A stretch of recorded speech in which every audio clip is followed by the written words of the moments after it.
In this video, I'll be explaining why and how we barcode samples for sequencing. So, to begin, if we take a HiSeq 2500, which isn't even the highest capacity machine available, we have about 60 gigabases per lane.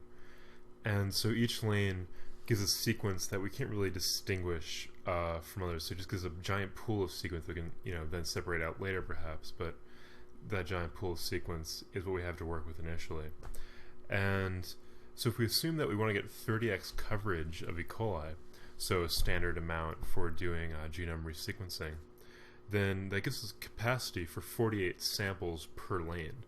And so if we just sequence one sample per lane, then we'd be wasting an enormous amount of sequence capacity, right? Even in this pretty straightforward case. And so what we do is we use barcodes. They're also called indexes in some cases. So they're short sequence tags that let us to multiplex samples, let us put in those 48 samples in a single lane, and then later on separate out reads that come from each sample and pull them together and treat them separately from the other samples. And so the way we do this is by taking advantage of the Illumina library structure. So if we look at the structure as you've probably gone over before, so we have the P5 and P7 regions at each end. We have the read1 sequencing primer and the read2 sequencing primer and the DNA insert here, which is what we want to sequence. And so there are two basic strategies for barcoding a library like this, and that's inline and adapter. So inline barcodes will be basically part of the DNA insert, so in here or in here essentially.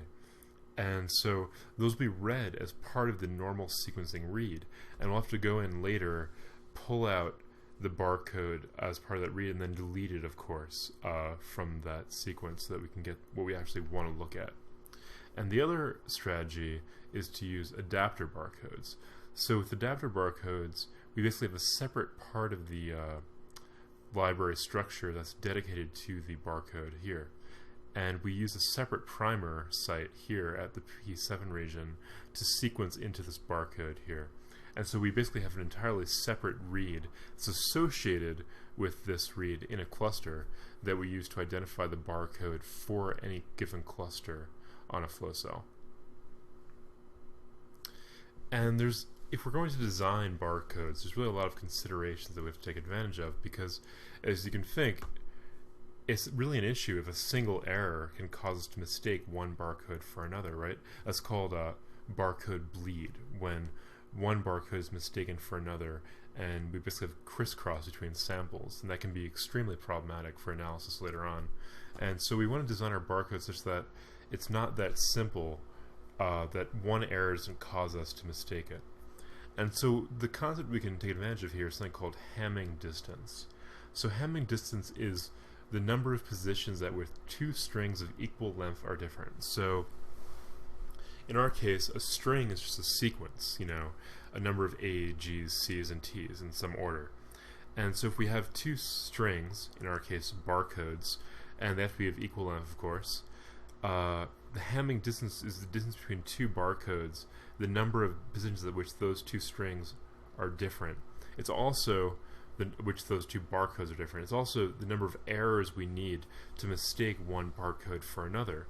So if we look at this basically cube here, so each vertex is some string, so 0, 1, 0, 1, 1, 0, 1, 1, 1, and each path represents a single mistake that changes us from 0, 1, 0 here to 0, 1, 1 here. So the distance, the number of edges we have to pass through to get from one vertex to another, is the Hamming distance between those vertices, between those strings, or in our case between those barcodes. So that's what allows us to optimize for Hamming distance to make our barcodes as far apart as possible, so that we can actually distinguish them from each other even if there are errors, or at least we can know that there was an error, right? We won't just automatically see 010 as 001. If we get a single error, we'll see either 011 or 000. Another consideration is base distribution. So you have to remember that Illumina sequencing is just a camera staring at a lot of fluorescent dots on a flow cell. And so we have an issue that if we're sequencing our barcodes across a flow cell, across a lane, and all of them have an A at the same position, it's going to be really hard to tell apart the clusters from each other to see what's where.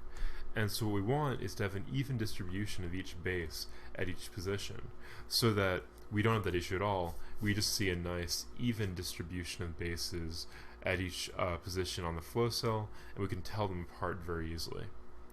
And we want to avoid homopolymers, so meaning we don't want to have A in a row, G, whatever, any repeating bases in a row, because what that does is creates a situation where we can't say with as much accuracy, are there 6 A's in a row, 7 A's in a row?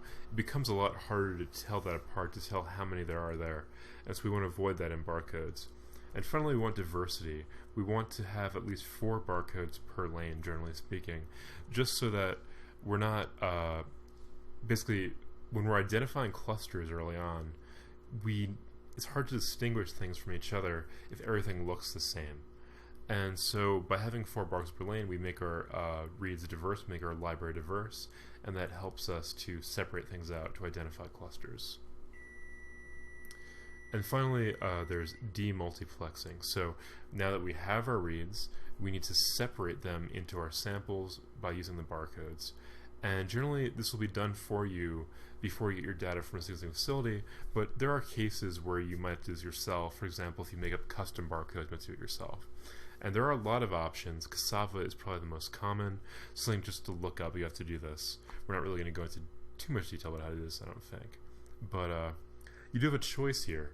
Do you try to resolve errors or throw them out? So that is, if we have some error in our read of the barcode, and it's clearly not exactly what it should be, do we try to say, well, it's closest to this actual barcode, therefore we're just going to bin it in there, or do we throw out any errors? So that's something that you have to decide.